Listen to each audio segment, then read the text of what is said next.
Selamat sore kawan-kawan, saya Sarah Monika dalam acara Talk Show Ramadan. Program kami hasil kerjasama antara beritabaru.co dengan Basi TV. Dan saat ini di sebelah saya telah hadir narasumber kita, Gus Mustafid, pengasuh dari Pondok Pesantren Aswaja Nusantara, dan beliau juga sebagai guru dari para aktivis sosial di kelompok organisasi Islam. Kalau gitu mari kita sapa langsung saja Gus Mustafid. Assalamualaikum warahmatullahi wabarakatuh. Gimana kabarnya Gus? Alhamdulillah baik. Alhamdulillah. Semoga puasanya tetap lancar ya amin. sampai nanti Idul Fitri. Nah Gus, senang sekali ini kami bisa ngobrol-ngobrol dengan Gus Mustafid terkait dengan temanya adalah gerakan sosial dalam Islam. Dan kami pikir Gus Mustafid cukup menguasai lah untuk tema ini biar obrolannya ini juga asik gitu mengalir. Kalau dari Gus Mustafid sendiri, apa sih yang dimaksud dengan gerakan sosial itu sendiri? Oke. Gerakan sosial kalau dalam teori sosial itu biasanya diartikan sebagai sebuah gerakan yang sadar, yang kolektif gitu, untuk melakukan perubahan tatanan sosial, untuk mendorong transformasi sosial, untuk melakukan perubahan bahkan sampai tata nilai, ideologi dan lain-lain begitu. Jadi gerakan sosial itu lahir karena ada yang disebut dengan social injustices. Jadi fenomena ketidakadilan sosial baik di level ekonomi, politik, pendidikan, hukum, yang itu kemudian melahirkan gerakan sosial. Nah, jadi gerakan sosial itu kalau dilihat dari aspek nilai itu upaya untuk mewujudkan keadilan sosial atau untuk mendorong transformasi sosial kemasyarakatan agar terwujud keadilan sosial baik di level masyarakat maupun di level negara. Jadi memang tujuan utamanya adalah untuk keadilan sosial ya Gus ya. Setiap setiap gerakan sosial itu harus ke sana orientasinya atau bagaimana? Biasanya dipersatukan oleh itu. Kan, jadi semua gerakan sosial itu dipersatukan oleh apa yang disebut dengan nilai. Nilai itu adalah justice. Justru perbedaannya adalah ketika mereka mencoba untuk membaca apa akar-akar dari ketidakadilan sosial itu. Yang implikasinya pada format dan bentuk gerakan sosial yang ada. Jadi kalau semua katakanlah gini, para gerakan sosial, aktivis politik, kan, dari beragam ideologi, para intelektual, para sosiolog, antropolog, itu sepakat dengan basic value yang disebut dengan keadilan itu. Kan? Nanti ada keadilan politik, ada keadilan ekonomi, ada keadilan lingkungan, ada keadilan pendidikan, hukum dan lain-lain. Nah, itu semuanya sepakat itu. Kan? Yang menjadi central concern para aktivis itu adalah keadilan, nilai-nilai keadilan. Nilai-nilai keadilan itu ya. Nah, kalau dari Gus Mustafid sendiri nih, sebenarnya ada berapa banyak bentuk sih dalam gerakan sosial itu sendiri? Nah, kalau dalam sejarahnya, kan, sejarahnya ketika dalam buku anti-systemic movement itu disebutkan bahwa pasca pertama bentuk pasca terbentuknya, atau kalau mau dilacak di dunia kontemporer itu bentuknya itu adalah revolusi. Nah, revolusi sosial itu sudah terjadi di banyak tempat. Ada revolusi Bolshevik, ada revolusi di Prancis, ada revolusi industri. Nah, tapi kemudian fakta mengatakan bahwa meskipun revolusi terjadi, tapi ketidakadilan sosial masih tetap ada. Dan juga berbagai kegagalan berbagai gerakan revolusi di dunia. Berbagai kegagalan revolusi itu melahirkan gerakan sosial sosial demokrasi atau gerakan parlementarian. Nah, yang disebut dengan kemudian gerakan reformasi. Nah, reformasi juga sudah banyak terjadi di berbagai belahan dunia. Tapi berbagai bentuk ketidakadilan tadi masih terus terjadi. Ini yang disebut dengan unfulfilled revolution. Revolusi yang tidak tuntas, reformasi yang tidak tuntas. Nah, kegagalan bentuk revolusi dan reformasi itu kemudian melahirkan yang namanya new kind of social movement. bentuk-bentuk baru gerakan sosial. Nah, karakter dari bentuk baru gerakan sosial ini itu sifatnya tidak lagi narasi besar. Nah, jadi soal soal negara, soal merebut negara, kan? Tapi isu-isu yang terdesentralisasi, kan? Ada gerakan sosial di bidang lingkungan, ada gerakan sosial di bidang pendidikan, ada gerakan sosial di bidang agama, anak, perempuan atau gender, kan? Atau gerakan feminis itu. Kemudian ada gerakan sosial bahkan di bidang anggaran. Nah, sehingga gerakan sosial yang awalnya itu narasi besar itu terdesentralisasi menjadi gerakan-gerakan dengan satu isu tertentu.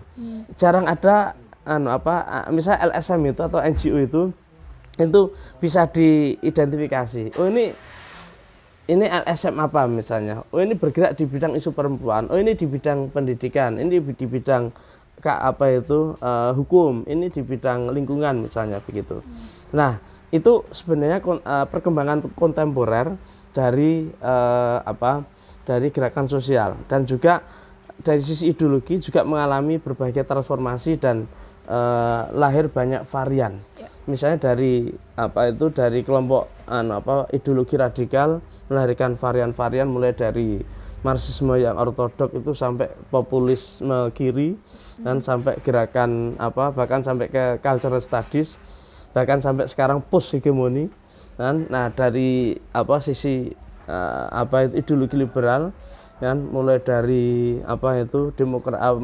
liberalisme ekonomi, demokrasi sosial, kemudian sampai neoliberalisme ini. Okay. Nah, kan ternyata itu banyak sekali ya Gus bentuk dan varian dari gerakan sosial itu sendiri, tergantung apa yang menjadi isu yang mereka concern kan. Dan tidak mesti harus narasi-narasi besar semacam revolusi dan sebagainya, karena kita tahu sendiri juga dari penjelasannya Gus Mustafid kan bahwa revolusi tidak menyelesaikan problem sosial juga gitu ya. Tapi Gus, kalau mau lebih spesifik nih, di dalam Islam sendiri apa sih gerakan sosial yang ada gitu? Nah, sebenarnya kalau dalam Islam itu ada basic value yang ketemu ya dengan itu ya, karena ada surah Al-Qur'an itu i'dilu wa aqrabu litaqwa, berbuat adilah, karena adil itu yang terdekat dari takwa, kan? Nah, takwa itu kan salah satu makom tertinggi dari pencapaian spiritual seseorang, dan yang terdekat dengan nilai itu adalah keadilan.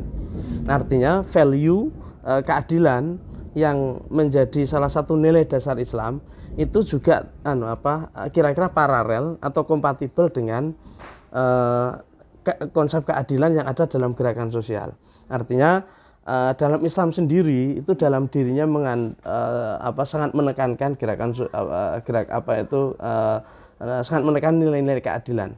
Sementara di ayat lain juga mengatakan bahwa untuk melakukan perubahan itu tidak bisa hanya mengandalkan seperti datangnya hujan dari langit, atau hanya sekedar berdoa. Kan, sebab ada ayat itu innallaha la yughayyiru ma biqaumin hatta yughayyiru ma bi anfusihim. Allah tidak akan mengubah keadaan sebuah kaum sebelum kaum tersebut juga melakukan perubahan dalam dirinya. Artinya apa? Transformasi sosial, ekonomi, kebudayaan, politik yang ada di sebuah masyarakat itu dikembalikan kepada apakah ada kesadaran kritis yang tumbuh di masyarakat, apakah ada gerakan yang sistematik di masyarakat, apakah ada gerakan sosial yang tumbuh di masyarakat. Nah, kalau tidak ada, ya nggak ada perubahan di situ. Tapi kalau di situ ada gerakan sosial yang sistematik, tujuannya jelas, terukur, tahapannya jelas, metodologi jelas, taktiknya jelas, partisipannya atau yang terlibat dalam gerakan sosial itu jelas, ya itu Allah juga akan memperhatikan proses itu, kan, sehingga juga akan, kalau itu hukum sunatullah itu akan berlangsung, akan juga mengalami perubahan sosial di masyarakat. Ya. Menarik sekali ya, saya jadi berpikir nih. Jadi sebenarnya dan terkait juga karena kita sekarang lagi Ramadan ya Gus, apakah memang puasa itu sendiri juga menjadi bagian secara syariat adalah upaya untuk melakukan keadilan sosial sebenarnya? Gimana menurut Gus Mustafid? Ya, kalau puasa ini kan puasa ini menurut saya ibadah yang sangat yang punya dua dimensi dasar.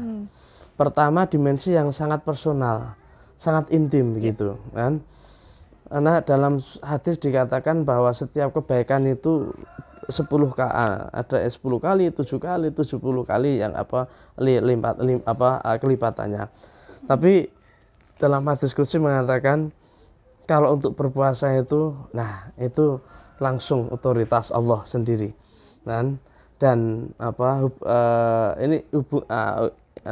puasa itu berbeda dengan yang lain. Hanya individu itu punya kaitan yang sangat kuat terhadap kepuasaannya itu. Tapi di sisi lain, puasa juga punya dimensi sosial. Sebab tujuan puasa itu la'alakum tatakun, kutiba alaikumusiyam kama kutiba alal ladzina min qablikum la'alakum tatakun. Sementara orang yang bertakwa itu dikarakterisasikan dalam Ali Imran itu adalah mereka yang mau berinfak, mau berbagi, fisaroi wadoroi, meskipun dalam kondisi sempit maupun sedang lapang. Jadi kalau mau berbagi, orang bertakwa itu tidak hanya ketika sedang punya banyak uang, ketika sedang dalam kondisi longgar, bahkan ketika terjepit pun dia masih punya komitmen untuk berbagi, untuk berinfak, untuk bersedekah, kan, untuk meringankan beban masyarakat di sekitarnya, kan. Kemudian dikarakterisasikan juga yang punya kemampuan untuk menahan amarah, kan, menahan amarah, kan. Amarah tentu saja kepada orang lain, kan. Nah, banyak terkait dengan menahan marah. Kemudian makanya dipertegas yang mampu memaafkan. Nah, jadi di situ ada dua dimensi, artinya saya melihat puasa itu sebagai pijakan untuk melakukan refleksi personal sekaligus refleksi kesalahan sosial masyarakat. Jadi sebenarnya orang yang berpuasa kan meskipun dia mampu tapi dia merasakan kelaparan sebagaimana orang fakir miskin lainnya, kan itu juga secara tidak langsung ya ini mengajarkan keadilan sosial juga. Ya, itu itu salah satu hikmatu tasri. Jadi dengan puasa itu kita bisa merasakan bagaimana masyarakat kekurangan, bagaimana merasakan masyarakat yang untuk makan pun susah, bagaimana rasanya orang kelaparan. Jadi dengan puasa itu kita diberi kesempatan yang luar biasa untuk bernafas bagaimana masyarakat miskin bernafas, untuk hidup, untuk merasakan baiknya hidup sebagaimana masyarakat juga mengalami hal yang sama. Sehingga ada pengalaman yang sangat penting, kan, yang sangat penting, sehingga ternyata memang begitu beratnya penderitaan masyarakat itu. Nah, kalau ini kemudian ditarik dalam gerakan sosial, nah kita menemukan fakta yang sangat relevan, karena sekarang itu lebih dari 45% masyarakat Indonesia itu hidup di bawah garis kemiskinan. Nah, pendapatan mereka itu kurang dari $2 per hari, kan? Atau $60 per bulan. Berarti tidak ada 1 juta. Bayangkan, ada 120 juta lebih masyarakat Indonesia yang penghasilannya kurang dari 1 juta. Itu kalau saya untuk beli pulsa saja itu kurang. Kan? Untuk beli pulsa saja kurang. Jadi dan itu kemudian kita kita bisa merasakan langsung penderitaan masyarakat miskin tersebut. Nah, pertanyaan berikutnya adalah kalau dikaitkan dengan gerakan sosial itu apa akar-akar dari kemiskinan di Indonesia itu? Nah, saya percaya akar-akarnya itu didominasi oleh variabel struktural, sistemik, kebijakan. Sehingga banyaknya orang miskin di tengah negeri Khotul Istiwa ini, di tengah negeri yang gemah rifah loh Jinawi ini, yang samudranya kaya raya, kan, yang sawahnya terhampar di mana-mana itu lebih banyak faktor kebijakan daripada faktor-faktor internal yang ada di masyarakat. Nah, karena itu kalau kita percaya ini, maka gerakan sosial harus berorientasi pada perubahan sistem, perubahan kebijakan, perubahan arah pembangunan nasional di Indonesia. Oke, jadi memang merujuknya itu harus lewat kebijakan ya Gus ya, untuk biar lebih efektif gitu gerakan sosialnya. Ya, kalau akarnya memang kebijakan. Nah, jadi saya itu strukturalis tapi tidak ideologis. Oke. Dalam pengertian begini. Jadi kalau yang ideologis itu apa-apa pasti kebijakan. Belum tentu. Kan? Karena ada variabel di luar itu yang juga kadang-kadang mempengaruhi. Dan kebijakan per daerah kadang-kadang beda-beda. Sehingga kalau mau melakukan gerakan sosial mesti dianalisis dulu, dibaca dulu akar-akarnya itu. Kalau memang ada akar kebijakan, maka itu yang harus didorong untuk dilakukan advokasi kebijakan, didorong untuk melakukan perubahan kebijakan. Tapi kalau kebijakannya sudah oke, sudah bagus, dilihat implementasinya seperti apa. Kalau implementasinya seperti apa, ternyata sudah bagus, maka harus bergerak di area perubahan yang lainnya.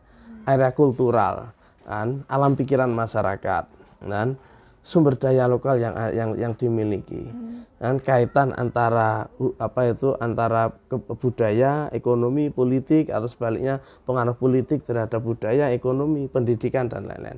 Nah, sehingga apakah harus kebijakan atau tidak itu sangat tergantung pada kondisi objektif yang menjadi lokus dari gerakan sosial tersebut. Jadi memang sebenarnya harus kontekstual juga ya, menelusuri apa yang menjadi akar permasalahannya gitu ya Gus. Betul, ya.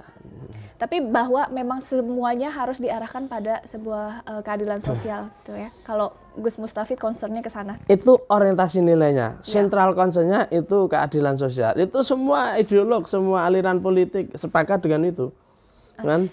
Iya, oke. Iya. Terus saya ada pertanyaan setelah ini. Ya, semua sepakat dengan itu. Itu universal values, begitu, kan? Orang hanya berbeda soal definisi keadilan sosial. Itu maksudnya. Kan? Jadi adilnya itu gimana Gus? Gimana? Adil menurut saya belum tentu adil untuk Gus Mustafid dan begitu juga sebaliknya. Gimana kita mendefinisikan keadilan sosial? Adil itu adil itu menurut saya adil itu bukan atau begini. Jadi adil dalam persoalan apakah yang dimaksud dengan keadilan itu? Di sini kemudian tergantung kita turunkan dulu, kan?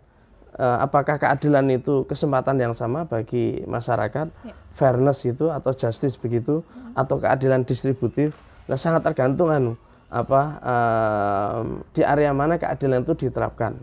Keadilan ekonomi misalnya, itu bukan berarti itu tidak dimaknai sebagai menciptakan aturan yang sama, aturan yang bebas gitu, sehingga antara yang kecil yang besar itu kemudian berada dalam satu ruang kontestasi yang sama. Itu seperti kita mengadu anak kecil misalnya di kampung ini dengan petinju kelas berat misalnya, ya pasti kalah, kan? Sehingga keadilan di situ harus dimaknai salah satunya dalam bentuk afirmative policy. Jadi masyarakat yang aksesnya kurang, maka dia diberi akses yang lebih kuat, sehingga nanti pada posisi ketika sudah setara itu, maka kemudian ada ruang kebijakan lagi yang harus dibangun. Seperti saya mengasihi, misalnya saya punya 5 anak begitu. Adil itu bukan berarti memberi masing-masing uang saku yang sama. Yang mahasiswa tentu saja tidak mungkin saya beri 5.000. Tapi yang masih misalnya umur 7 tahun, 6 tahun, itu 5.000 masih cukup. Yang SMP beda lagi, SMA beda lagi, yang mahasiswa beda lagi. Nah, kalau saya memberikan hal yang sama, justru itu bentuk ketidakadilan. Nah, itu keadilan proporsional namanya. Tapi kalau keadilan distributif itu semua memiliki akses terhadap distribusi dan memiliki hak sesuai dengan secara sama begitu, kan? Ada juga keadilan yang bermakna ya orang diberi sesuai dengan kontribusinya misalnya begitu. Itu yang distributif ya? Ya, distributif ya. Jadi semua punya hak yang sama untuk memperoleh sesuatu. Ya. Keterbukaan akses gitu ya. Atau diberi distribusi sumber daya yang sama gitu. Gus, kalau kita coba melihat konteks di Indonesia sendiri misalnya ya, gerakan sosial yang warna Islam gitu, dalam bentuknya apa sih di Indonesia yang banyak diperjuangkan? Nah, ibaratnya. Begini, visi keadilan yang sama tadi itu ketika kita lihat di level praksis gerakan sosial, kita akan ketemu dengan paradigma gerakan sosial yang beda. Kan? Ada sebenarnya kalau dilihat dari generasinya itu ada 6 generasi gerakan sosial. Kalau dilihat dari paradigma yang dibangun, itu ada 3 paradigma dasar gerakan sosial. Apa itu 3 paradigma dasar? 3 paradigma itu pertama paradigma transformis. Pertama begini, konservatif. Konservatif. Jadi konservatif itu berangkat dari asumsi bahwa berbagai bentuk tadi keterbelakangan, ketidakadilan tadi, atau ada yang kaya, ada yang miskin, ada yang punya akses sekolah dan ada yang tidak, ada yang maju dan tidak. Itu persoalan ini sudah menjadi takdir dari atau dianggap sebagai kekuatan itu akarnya adalah kekuatan suprahuman. Kalau bahasa gitu ya? Kalau bahasa agama itu takdir. Takdir dari Allah Subhanahu wa taala. Nah, karena memahami ini takdir, jadi seperti saya dilahirkan laki-laki. Takdir itu. Kan? Sesuatu yang tidak bisa dirubah gitu ya. Sesuatu yang tidak bisa dirubah. Itu mereka memahami kondisi sosial ekonomi itu seperti mereka memahami hal semacam itu. Nah, karena ini sifatnya suprahuman, maka itu nggak bisa diubah. Kan? Karena sudah terjadi, nggak bisa diubah. Nah, terus apa paradigma gerakan mereka? Paradigma gerakan mereka adalah meringankan mereka yang kebetulan ditakdirkan miskin, ditakdirkan tidak punya akses terhadap hak-hak kesehatan, ditakdirkan kebetulan yang tidak punya akses terhadap pendidikan tinggi misalnya. Nah, karena itu program mereka misalnya melakukan santunan, orang tua asuh, pembagian sembako, pengobatan gratis begitu. Karena apa? Mereka ini sudah ditakdirkan seperti itu, maka kita harus meringankan beban mereka masyarakat yang ditakdirkan kurang beruntung itu. Dengan cara apa? Ya berbagi. Kan? Jadi paradigmanya gerakan itu karitatif. Kan? Nah, paradigma itu kemudian dikritik oleh kelompok reformis atau kelompok liberal. Nah, kalau kita pembagian sembako, kan, meskipun 1 tahun itu 20 kali, 30 kali nggak akan mengubah nasib masyarakat tersebut. Dan kita melakukan misalnya pemeriksaan kesehatan, ya setelah diperiksa dia akan sehat, tapi setelah itu bisa sakit lagi, nggak bisa berobat lagi, kemudian harus ada gerakan bakti sosial, pengobatan gratis lagi misalnya begitu. Nah, kemudian kalau kelompok reformis itu mengatakan bahwa akar dari keterbelakangan itu sebenarnya bukan takdir. Jadi mereka menyeret wacana ini suprahuman itu ke wacana yang lebih empiris. Nah, hanya saja mereka mengatakan bahwa akar dari keterbelakangan itu ada dalam diri masyarakat itu sendiri, ada dalam diri manusianya.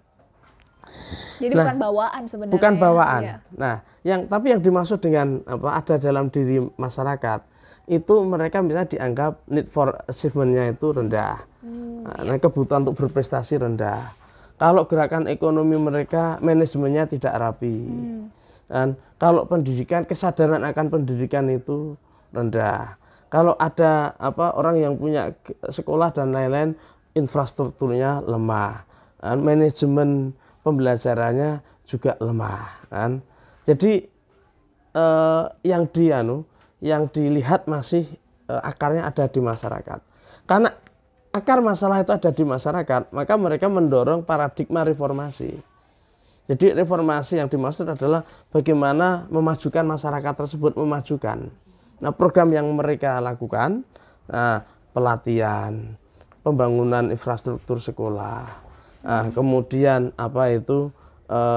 misalnya kalau dalam ekonomi itu ada pelatihan pembukuan, quality control, produksi, kemudian manajemen pemasaran, digital ekonomi misalnya begitu. Karena mereka melihat akarnya ada di masyarakat. Mereka berpikir kalau saya melakukan misalnya pendampingan ke UMKM misalnya di masyarakat sini, maka mereka akan mengalami kemajuan, transformasi sehingga mereka tidak lagi tertinggal begitu. Nah, yang terakhir ini, nah dua pandangan ini dikritik oleh kelompok transformis. Kata mereka akarnya itu masalahnya bukan ada di masyarakat. Masyarakat itu komitmennya untuk maju kuat sekali. Kan mereka enggak, siapa bilang masyarakat masyarakat itu malas. Siapa bilang masyarakat itu enggak punya kearifan lokal, enggak punya local knowledge, enggak punya sumber daya lokal. Nah lantas apa? Kata mereka akarnya itu pada sesuatu di luar masyarakat itu sendiri. Sistem itu. Nah yang dimaksud dengan sesuatu di luar masyarakat itu sistem kebijakan. Dan masyarakat itu punya modal sosiokultural yang kuat. Mereka punya tanah, tapi sebagian besar itu belum tersertifikasikan. Tapi misalnya kemudian ada aturan perbankan, kalau mau mengakses modal maka harus ada persyaratan jaminan. Nah, mereka hanya punya tanahnya belum tersertifikasi. Ya sudah, artinya apa? Sehingga dengan aturan itu maka mereka nggak bisa mengakses modal. Nah ini kata kelompok transformis ini akarnya pada kebijakan yang tidak berpihak kepada masyarakat. Akarnya pada sistem yang tidak berorientasi pada kemaslahatan umum, kemaslahatan publik. Dan akarnya pada perundang-undangan itu yang hanya mengabdi pada kepentingan modal, tidak pada kepentingan masyarakat yang lebih luas. Nah, karena masalahnya itu kata mereka, maka yang harus didorong adalah melakukan perubahan sistemik, perubahan kebijakan. Nah, ini kelompok transformis seperti itu. Nah, kelompok transformis menambahkan selain bergerak di level struktural, mereka juga bergerak di level kesadaran. Jadi mentransformasikan kesadaran yang terhegemoni oleh sistem, terhegemoni oleh ideologi neoliberalisme itu, dan turunan-turunannya itu ditransformasikan menjadi kesadaran kritis. Maka kelompok transformis itu agendanya ada dua pokok. Yang pertama mendorong perubahan kebijakan, yang kedua adalah melakukan pendidikan kritis dan pengorganisasian masyarakat. Nah, kalau dilihat dari ini, sebenarnya di Islam atau gerakan yang berbasis Islam, berbasis pendidikan Islam, institusi Islam, itu semuanya ada. Semuanya ada. Kan? Di konservatif itu banyak pengelolaan zakat yang masih konservatif, sekedar dibagi. Kan? Banyak infak sodako yang terkumpul, kan? Itu sekedar dibagi, kan? Dibagi-bagi, kan? Diberi pemberian sembako, kan? Pemberian kalau sekarang misalnya takjil misalnya, kan? Bagi-bagi gitu. Orang secara konten, secara psikologis lebih marem gitu. Kalau langsung memberi langsung begitu. Nah, kita juga melihat ada banyak pesantren, ada banyak universitas Islam, atau ada banyak NGO Islam, kan, yang melakukan pelatihan-pelatihan, melakukan pendampingan. Tapi kita juga melihat ada juga kelompok-kelompok gerakan Islam yang sangat aktif dalam kebijakan, kan, dalam advokasi kebijakan, seperti misalnya FKN SDA itu misalnya, kan, kemudian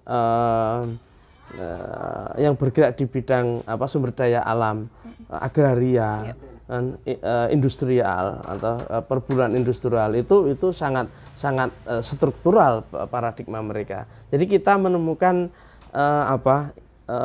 variasi itu sebenarnya ada semua dalam lingkup organisasi Islam. Ya, dan selama ini kan Gus Mustafid juga sebenarnya cukup aktif dalam melakukan pendampingan para aktivis-aktivis muda ini ya. Mereka punya banyak concern yang terkait dengan keadilan sosial, tapi kan juga apa ya, fokus isunya tuh macam-macam. Ada yang lebih ke ekologi, ada yang agraria atau mungkin feminisme dan segala macam gitu. Nah, gimana Gus Mustafid selama ini pengalamannya? Enggak, sebenarnya saya lebih banyak di itu apa? Saya sudah lama di bidang kaderisasi. Oh, di kaderisasi. Kan? Lebih ke pembangunan kesadaran atau itu. Pendidikan itu, ya. Pendidikan kesadaran.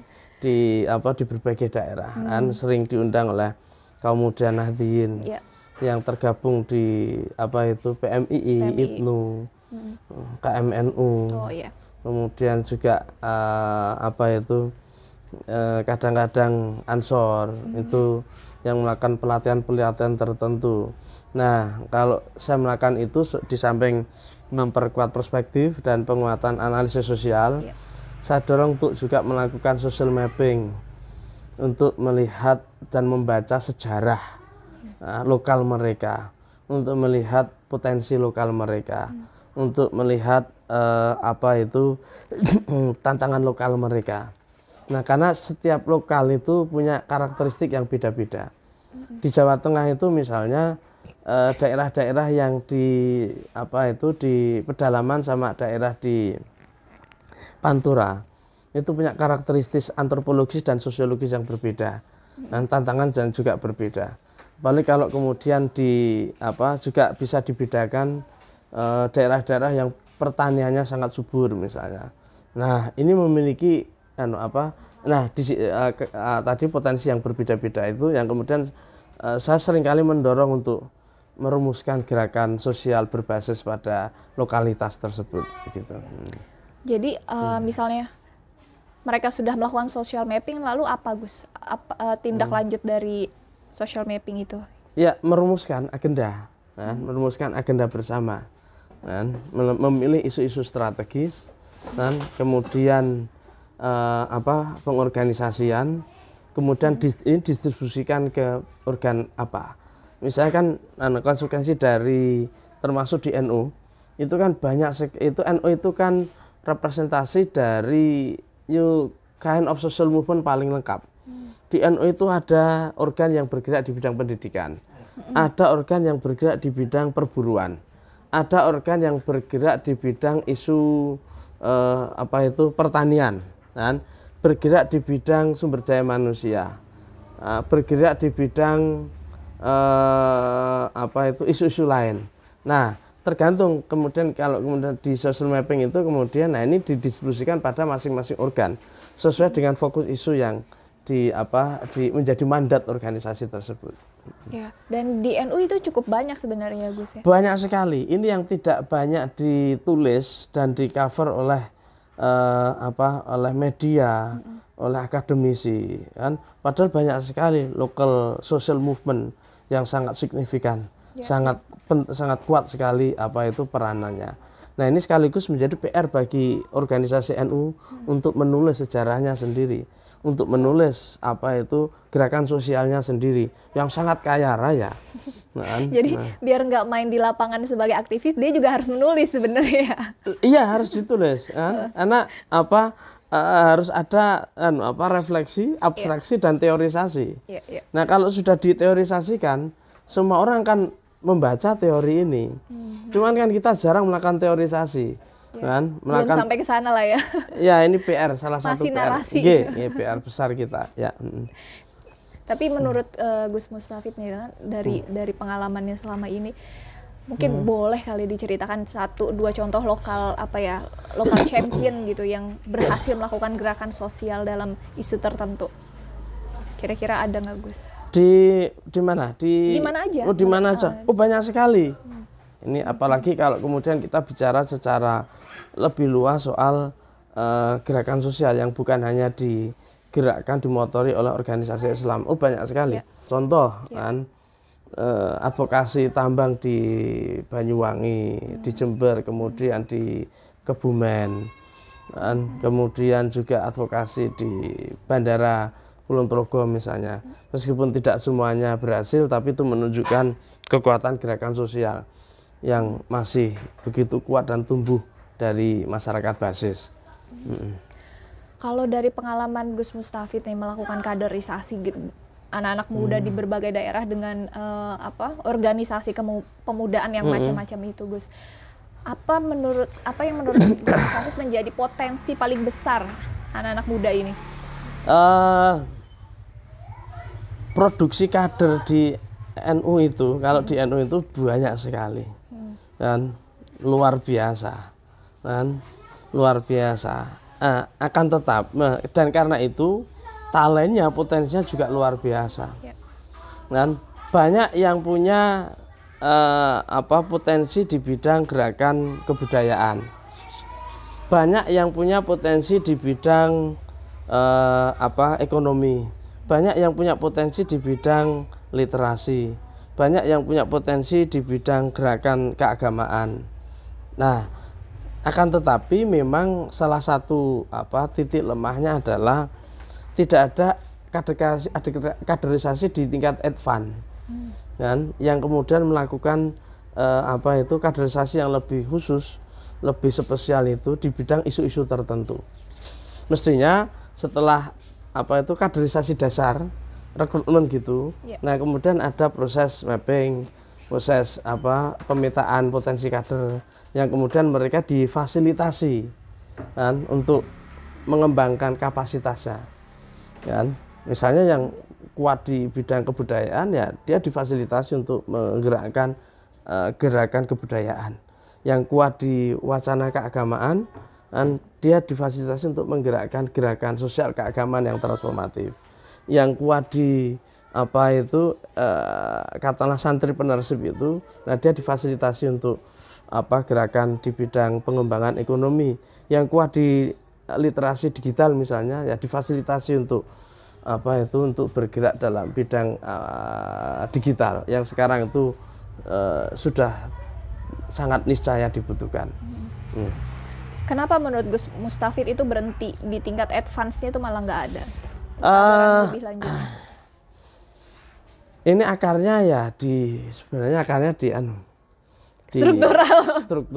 struktural organisasi yang belum memberikan perhatian cukup, belum mengalokasikan energi dan SDM cukup untuk itu. Padahal ini wilayah profesional yang mestinya itu dilepaskan dari konteks yang lainnya, dan harus disupport, habis difasilitasi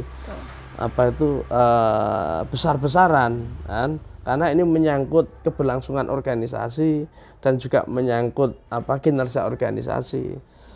Kaderisasi semakin masif, semakin transformatif, maka performa organisasi juga akan meningkat, dan gerakan transformasi organisasi juga semakin kuat.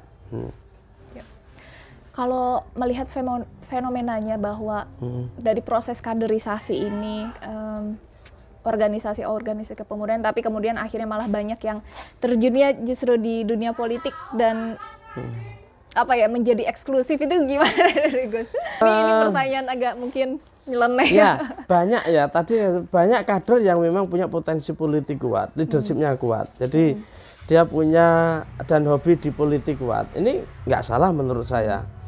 Cuman harus diberi fasilitasi semacam sekolah politik atau kursus politik, sehingga leadership politiknya semakin kuat, dan paradigma politiknya juga ideologis begitu, yang tidak terjebak dalam pragmatisme politik, tapi juga mampu katakanlah bertarung dalam arena politik yang sangat pragmatis dan sangat yang tidak menentu ini, begitu. Nah, itu yang mestinya difasilitasi untuk generasi muda, kan? Kita butuh future political Indonesian leader, pemimpin politik Indonesia masa depan, yang itu harus dipetakan sejak sekarang, dan diberi proses kaderisasinya juga biar matang, harus dilakukan sejak sekarang.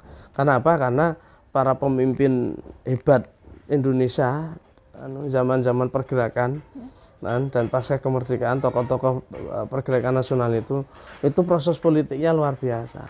Nah, neoliberalisme dalam bidang pendidikan, dalam atmosfer publik itu semakin membuat mahasiswa itu semakin hidup dalam atmosfer yang pragmatis, yang neoliberalistik, sehingga prosesnya tidak sematang para founding fathers dulu, tidak sematang para tokoh-tokoh pergerakan.